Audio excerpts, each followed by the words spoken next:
Hello students, मैं सिद्धार्थ शर्मा स्वागत करता हूं आप सभी का आज के इस लेक्चर नंबर 5 के अंदर, जिसमें हम लोग पढ़ने वाले हैं प्रश्नावली 1.2 का संपूर्ण हल।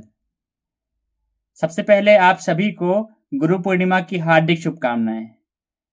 इस साल आप लोग एक अच्छा स्कोर लाकर अपने पेरेंट्स का नाम एवं अपने टीचर्स का नाम जरूर रोशन करें और लगातार मेहनत करते रहें। इस टाइम आपको केवल पढ़ाई करना है, नोट्स बनाते जाना है और रिवाइज करते जाना है। तो चलिए क्लास को शुरू करते हैं। अब हम लोग शुरू करते हैं प्रश्नावली 1.2 को। तो इसमें पहला सवाल क्या दिया है, निम्नलिखित में से कौन से रिक्त समुच्चय के उदाहरण हैं। मतलब कि आपको 4 सवाल दिया है, इसमें बताना है कि कौन सा रिक्त समुच्चय है। तो पहला दिया है 2 से भाज्य विषम प्राकृत संख्याओं का समुच्चय। 2 से जो भाज्य, पहले आप लोग ये समझिए कि 2 से भाज्य संख्याएं क्या होती हैं। भाज्य संख्या मतलब ये होता है 2 से भाज्य, जिसकी इकाई के अंक में 0, 2, 4, 6, 8 आता है। इसे मान लेते हैं यहाँ पे 62 लिखा है, 2 से भाज्य है। ये 64 लिखा है, ये भी 2 से भाज्य है, क्योंकि इकाई के अंक में क्या आ रहा है, 4 आ रहा है, 2 आ रहा है। यहाँ पे 68 लिखा है, 68 लिखा है, यहाँ पे इकाई के अंक में क्या आ रहा है, 8 आ रहा है। तो 2 से भाज्य संख्याएं किसको बोलते हैं हम लोग, जिसके इकाई के अंक में 2, 4, 6, 8 या 0 आता है। तो और यहाँ पे दिया है 2 से भाज्य विषम प्राकृत संख्याओं का समुच्चय। अच्छा, जो विषम संख्याएं होती हैं क्या होती हैं, 1, 3, 5, 7, 9 होती हैं। 1, 3, 5, 7, 9। अब देखिए, जो 1, 3, 5, 7, 9 वाला है वो 2 से भाज्य होगा क्या, नहीं होगा।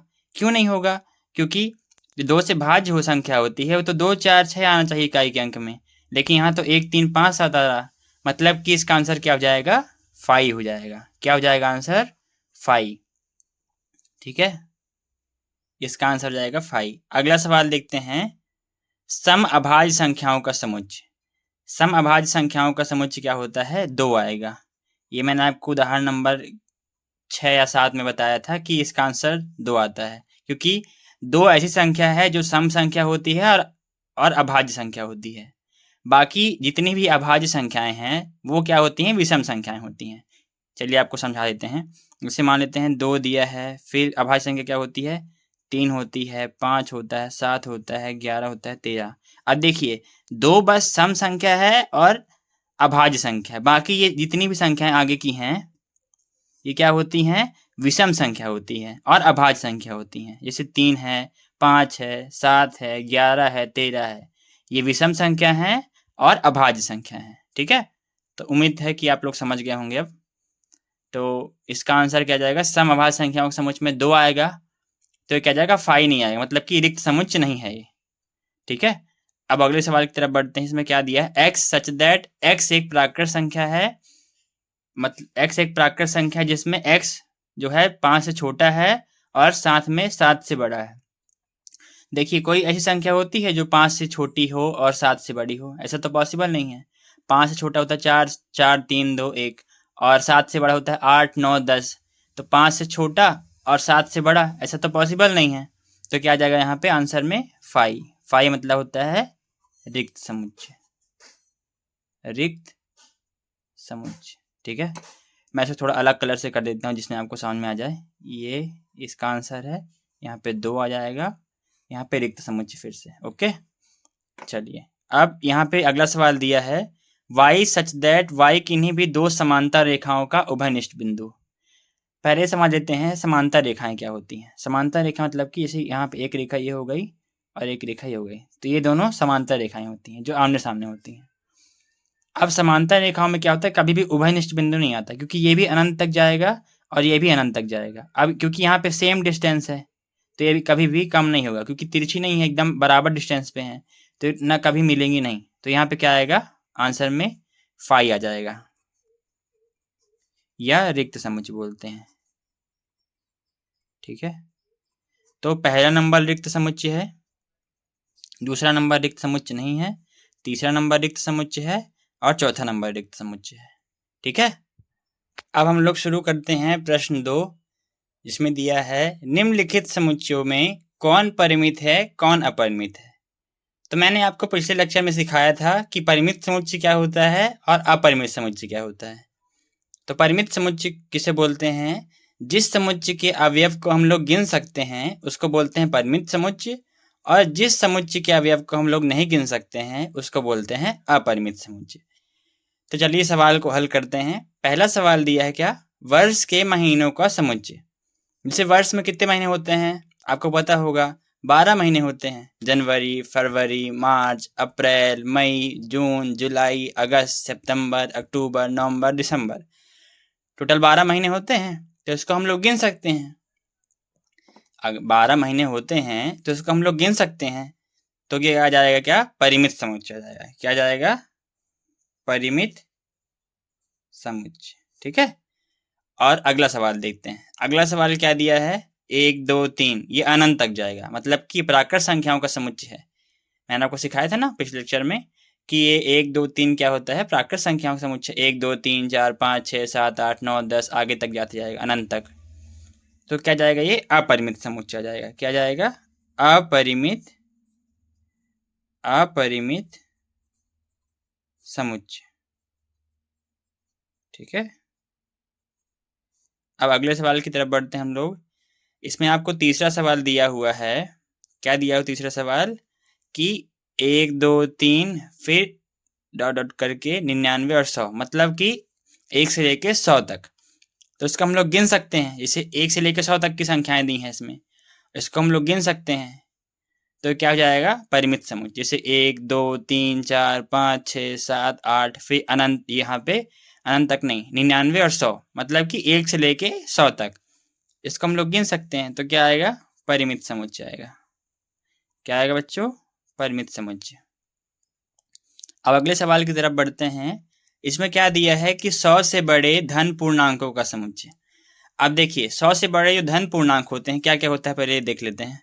क्या होता है, 101 होता है, फिर 102 होता है, 103 होता है, 104 होता है, फिर ऐसे करके ये तो अनंत तक जाते जाएगा। 105, 106, 107, फिर अनंत तक जाते जाएगा। तो 100 से बड़े धन पूर्णांकों का समुच्चय क्या है, अपरिमित है। अपरिमित क्यों है, क्योंकि अनंत तक जा रहा है, और जो भी संख्याएं अनंत तक जाती हैं वो अपरिमित होती हैं। ठीक है। तो आप लोग को ये बात ध्यान रखनी है कि जो भी संख्या अनंत तक जाएगी वो क्या होती है, अपरिमित होती है। तो यहाँ पे आंसर क्या जाएगा, अपरिमित। ओके, अपरिमित। अब चलिए नेक्स्ट क्वेश्चन की बात करते हैं हम लोग। तो यहाँ पे क्या दिया है कि 99 से छोटे अभाज्य पूर्णांकों का समुच्चय।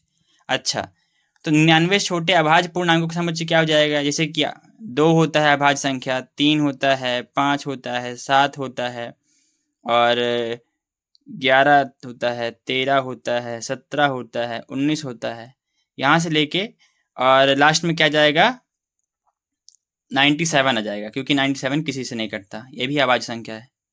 तो ये अभाज्य संख्या को हम लोग गिन सकते हैं। यहाँ पे हम लोग अभाज्य संख्याओं को गिन सकते हैं, कितनी अभाज्य संख्याएं हैं। ठीक है। तो क्या जाएगा, ये परिमित समुच्चय आ जाएगा, परिमित। ठीक है। इसमें दिया है ना पहले से ही, क्योंकि 99 छोटी अभाज्य पूर्णांकों का समुच्चय, तो 99 छोटा लेना है, मतलब कि 1 से लेके 99 के बीच में लेना है। 1 से लेके 99 के बीच में लेना है, इसलिए हम लोग क्या करते हैं कि परिमित समुच्चय बोलेंगे इसको। ओके, चलिए स्टूडेंट्स, अब हम लोग अगले सवाल की तरफ बढ़ते हैं। इसमें क्या दिया है, निम्नलिखित समुच्चयों में से प्रत्येक के लिए बताइए कि कौन परिमित है और कौन अपरिमित है। ठीक है। तो अभी मैंने आपको परिमित अपरिमित बता दिया है। तो परिमित समुच्चय क्या होता है, जिसके अवयव को हम लोग गिन सकते हैं उसको परिमित समुच्चय बोलते हैं, और जिसके अवयव को हम लोग नहीं गिन सकते हैं उसको क्या बोलते हैं, अपरिमित समुच्चय बोलते हैं।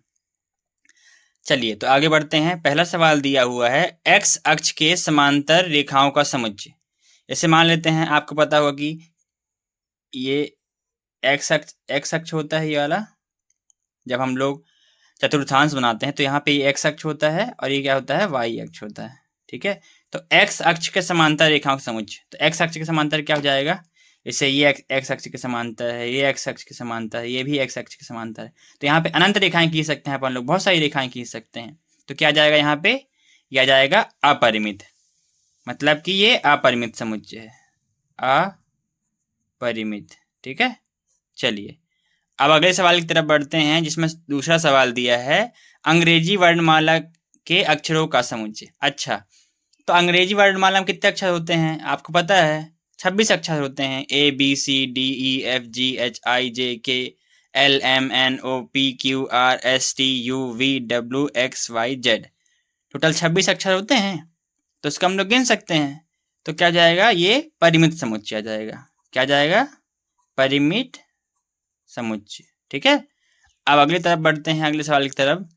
उन संख्याओं का समुच्चय जो 5 के गुणन है। अच्छा, 5 के गुणन का मतलब होता है कि 5 के पहाड़े में 5 एकम 5, 5 दूने 10, 5 तीन 15, 5 चौको 20, ये तो अनंत तक जाते जाएगा। देखिए 5 एकम 5, 10, फिर 15, फिर 20, फिर 25, फिर 30, फिर ये तो अनंत तक जाते जाएगा, मतलब कि अनंत तक जाएगा। मैंने आपको सिखाया था जो अनंत तक जाता है वो क्या होता है, अपरिमित होता है। तो यहाँ पे क्या लिखना है आपको, अपरिमित लिखना है। ठीक है, यहाँ पे क्या लिखना है, अपरिमित। अब अगले सवाल की तरफ बढ़ते हैं। पृथ्वी पर रहने वाले जानवरों का समुच्चय। देखिए ये आपको सवाल थोड़ा सा मुश्किल लग सकता है कि पृथ्वी पर रहने वाले जानवर कैसे हो सकता है। तो पृथ्वी पर रहने वाले जानवरों को हम लोग कहीं ना कहीं से कैलकुलेट कर सकते हैं। जैसे कि बहुत सारे साइंटिस्ट लोग क्या करते हैं कि इन सब का डाटा हम लोग रखते हैं कि इस क्षेत्र में इतने जानवर हैं, इस क्षेत्र में इतने जानवर हैं। तो क्या होता है कि इन सबको हम लोग गिन सकते हैं, इसलिए इसके आंसर में परिमित समुच्चय आएगा। ठीक है, ये थोड़ा बच्चों को ये सवाल कंफ्यूजिंग लगता है कि सर इसको कैसे गिन सकते हैं, पर ये डाटा में गिन सकते हैं कि मान लेते हैं भारत देश में टोटल इतने जानवर हैं, और ऑस्ट्रेलिया में इतने जानवर हैं, अमेरिका में इतने जानवर हैं। तो क्या होता है कि इन सब को हम लोग गिन सकते हैं। तो क्या जाएगा यहाँ पे, परिमित समुच्चय आ जाएगा। क्या आएगा, परिमित। ओके, अब यहाँ पे अगला सवाल दिया है, मूल बिंदु 0,0 से होकर जाने वाले वृत्तों का समुच्चय। अच्छा, मूल बिंदु 0,0 से होकर जाने वाले वृत्त क्या जाएंगे। जैसे कि पहले अपन लोग चतुर्थांश समझ लेते हैं। ये चतुर्थांश होता है, ये क्या होता है, एक्स अक्ष होता है, और ये क्या होता है, वाई अक्ष होता है। ठीक है, तो यहाँ पे ये क्या होता है, ये वाला पॉइंट क्या होता है, 0,0 होता है। ठीक है, अब देखिए 0,0 से बहुत सारे वृत्त जा सकते हैं। जैसे कि एक वृत्त ये चला गया, हाँ एक वृत्त ये चला गया, थोड़ा बड़ा है, फिर एक वृत्त ये चला गया। तो यहाँ पे हम लोग अनंत वृत्त खींच सकते हैं। एक वृत्त ऐसे बना लीजिए आप लोग, फिर एक वृत्त ऐसे बना लीजिए। तो यहाँ पे हम लोग बहुत सारे वृत्त खींच सकते हैं, अनंत वृत्त खींच सकते हैं। तो क्या जाएगा, अपरिमित आ जाएगा। इसका आंसर क्या जाएगा, अपरिमित। ठीक है, चलिए अब हम लोग अगले सवाल की तरफ बढ़ते हैं। अब शुरू करते हैं प्रश्न क्रमांक 4। निम्नलिखित में बतलाइए कि a बराबर b, मतलब कि a समान है b के अथवा नहीं है। या तो a बराबर b आएगा, या क्या आएगा, a बराबर नहीं है b के। यहाँ पे दो कंडीशन आएगी। ठीक है, तो a बराबर b की कंडीशन मैंने क्या बताई थी कि जब a का प्रत्येक अवयव b के बराबर होगा, मतलब कि जो जो अवयव इसमें है वो अवयव इसमें भी होगा, तो क्या होता है, a बराबर b होता है।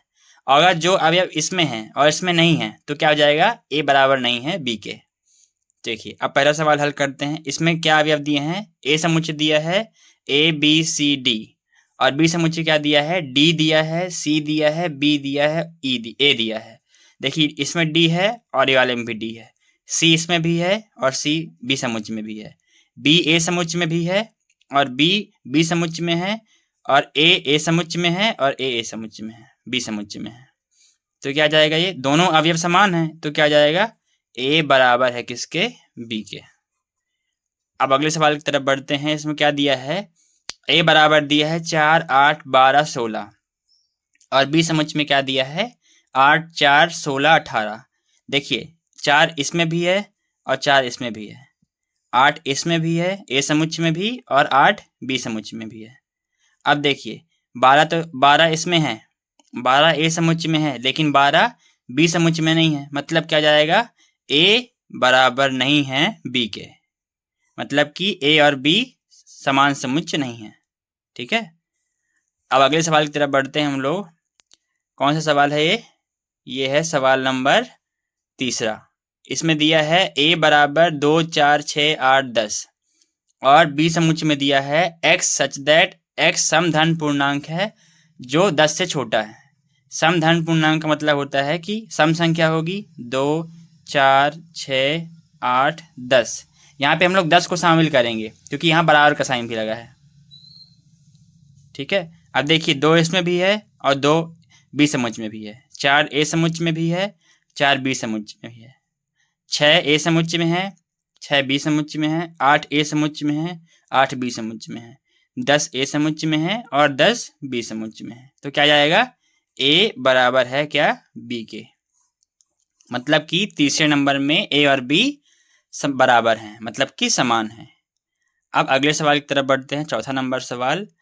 ए बराबर एक्स सच दैट, मतलब कि ए समुच्चय में एक्स सच दैट संख्या 10 का एक गुणज है। 10 का एक गुणज मतलब होता है कि इसे 10 है, 20 है, 30 है, 40 है, 50 है और आगे तक अनंत तक जाते जाएगा। और यहाँ पे क्या है, यहाँ पे क्या है, 10 है, 15 है, 20 है, 25 है, 30 है। अब देखिए यहाँ पे 10 है, यहाँ पे 10 है, लेकिन यहाँ पे 20 है, यहाँ पे तो 20 है। 15 लेकिन बी समुच्चय में है, 15 ए समुच्चय में नहीं है। 15 बी समुच्चय में तो दिया है 15 है, लेकिन ए समुच्चय में कहाँ 15 दिया है। मतलब कि ए बराबर नहीं है किसके, बी के। यही हमारा फाइनल आंसर है। ठीक है, अब आगे बढ़ते हैं हम लोग। अब शुरू करते हैं प्रश्न क्रमांक 5। इसमें क्या दिया है, क्या निम्नलिखित समुच्चय युग्म समान है, कारण बताइए। तो पहला सवाल क्या है कि ए बराबर दिया है 2, 3 और बी समुच्चय में दिया है एक्स सच दैट एक्स समीकरण x square plus 5x plus 6 बराबर 0 का हल है। तो क्या करते हैं, पहले हम लोग इस समीकरण को हल कर लेते हैं। क्या आएगा, तो एक्स स्क्वायर, अब देखिए 5x को हमको क्या करना है कि दो अंकों में से तोड़ना है कि जोड़ने घटाने पर 5x आना चाहिए और गुणा करने पर 6x आना चाहिए। तो यहाँ पे हम लोग 3x और 2x ले लेते हैं। तो 3 और 2 का गुणा कराएंगे 6 आ जाएगा और 3 और 2 को जोड़ेंगे तो 5 आ जाएगा। प्लस का 6 बराबर 0। तो x यहाँ पे कॉमन आ रहा है तो यहाँ पे कॉमन ले लिए। यहाँ पे क्या बचा, x बचेगा, यहाँ पे क्या बचेगा, +3 बचेगा। ऐसे यहाँ पे 2 कॉमन आ रहा है, 2 कॉमन ले लिए इन दोनों में से। यहाँ पे क्या बचेगा, x बचेगा और यहाँ पे 2 कॉमन आ जाएगा, क्या बचेगा, 2 कॉमन आ गया तो क्या बचेगा, 3 बचेगा। अब देखिए x प्लस 3 कॉमन आ गया इन दोनों में है, तो अब क्या बचेगा, x प्लस 2 बचेगा। अब x प्लस 3 को 0 के बराबर कर लेते हैं और x प्लस 2 को 0 के बराबर कर लेते हैं। तो क्या जाएगा, x बराबर -3 और x बराबर -2। अब देखिए अब बी समुच्चय में क्या जाएगा, ये वाले बी समुच्चय में -3 और -2 आ जाएगा। और पहले में क्या दिया है, 2 और 3 दिया है, इसमें -3 और -2 दिया है, मतलब कि a बराबर नहीं है किसके, बी समुच्चय के। अब अगले सवाल की तरफ बढ़ते हैं, सेकेंड नंबर। a बराबर दिया है x सच दैट x शब्द फॉलो का अक्षर है। तो पहले इसको क्या करते हैं हम लोग, रोस्टर रूप में लिख लेते हैं। ओके, तो क्या जाएगा, पहले f आ जाएगा, फिर आ जाएगा क्या, o आ जाएगा, फिर आ जाएगा l, क्योंकि हम लोग जितने भी अवयव होते हैं सबको एक एक बार लिखते हैं। तो f आ गया, फिर o आ गया, अब l यहाँ 2 लिखा है, हमको एक ही लिखना है, l लिख लिए, फिर o हम लोग पहले लिख चुके हैं यहाँ पे, और आ जाएगा w, और इसको भी हम लोग पहले रोस्टर रूप में लिख लेते हैं। तो आ जाएगा वोल्फ लिखा है, मतलब कि W आ जाएगा, फिर आ जाएगा O आ जाएगा, फिर आ जाएगा L आ जाएगा, यहाँ पे आ जाएगा F। बी से मुझ में दिया था Y सच दैट Y शब्द वोल्फ का अक्षर है। तो वोल्फ को हम लोग रोस्टर रूप में लिख लिए WOLF, और यहाँ पे FOLW। देखिए आप लोग सब अवयव समान है, W इसमें भी है, W इसमें है, L इसमें है, L इसमें है, F इसमें है, F इसमें है और O इसमें है, O इसमें है, मतलब कि A बराबर आ जाएगा B समुच्चय के। अब हम लोग शुरू करते हैं प्रश्न क्रमांक 6, जिसमें दिया है नीचे दिए हुए समुच्चयों में से समान समुच्चयों का चयन करें। तो यहाँ पे हम लोग को बहुत सारे समुच्चय दिए हुए हैं, हमको क्या करना है कि बताना है कौन से समुच्चय समान है। ठीक है, तो यहाँ पे पहला समुच्चय दिया है 2, 4, 8, 12। अब देखते हैं 2, 4, 8, 12 कहीं दिख रहा है कि नहीं। तो बी समुच्चय में भी नहीं दिख रहा है, तो इसमें 8, 12 तो दिख रहा है और 4 भी दिख रहा है, लेकिन 2 नहीं दिख रहा, तो समान नहीं होगा। यहाँ पे 3, 1, 4, 2 दिख रहा है, यहाँ तो छोटे छोटे वाले हैं तो नहीं दिख रहे। अब ये वाला मैच करते हैं ना, 1, 2, 3, 4। अब 1, 2, 3, 4 कहाँ दिख रहा है, देखिए यहाँ पे 3, 1, 4, 2, तो यहाँ पे 3 है, यहाँ पे भी 3 है, 2 यहाँ पे भी है, 2 यहाँ भी है, 1 यहाँ भी है, 1 यहाँ भी है, 4 यहाँ है, 4 यहाँ है। तो B बराबर हो जाएगा किसके, D के, मतलब कि B बराबर है D के। और देख लेते हैं, क्योंकि ये दोनों तो मैच नहीं कर रहे। अब इधर वाले देख लेते हैं एक बार, -1 और 1। अब देखिए 1 और -1 दिखा यहाँ पे, तो क्या हो जाएगा, ये E बराबर है G के, तो E बराबर आ जाएगा किसके, G के। अब देखिए यहाँ 0A लिखा है, यहाँ पे 0-1 लिखा है, तो 0 तो सेम आ जाएगा, लेकिन A यहाँ पे है अलग से, यहाँ पे 1 है, तो बराबर नहीं आएगा यहाँ पे। तो ये हमारा फाइनल आंसर बन जाएगा। मतलब कि इन सभी समुच्चयों में B बराबर है D के और E बराबर है G के। यही हमारा फाइनल आंसर है। तो उम्मीद करता हूँ कि आप लोग को वीडियो पसंद आया होगा और आप लोग को सवाल अच्छे से समझ में आया होगा। आपको जो भी डाउट पूछना है आप कमेंट बॉक्स में लिख सकते हैं। आज का इतना ही, मिलते हैं आप लोग से नेक्स्ट लेक्चर में, जिसमें हम लोग पढ़ेंगे प्रश्नावली 1.3 का परिचय एवं उदाहरण।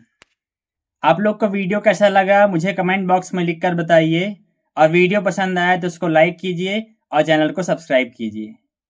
मिलते हैं आप लोग से लेक्चर नंबर 6 के अंदर, जिसमें हम लोग प्रश्नावली 1.3 का परिचय एवं उदाहरण हल करने वाले हैं। Thank you so much.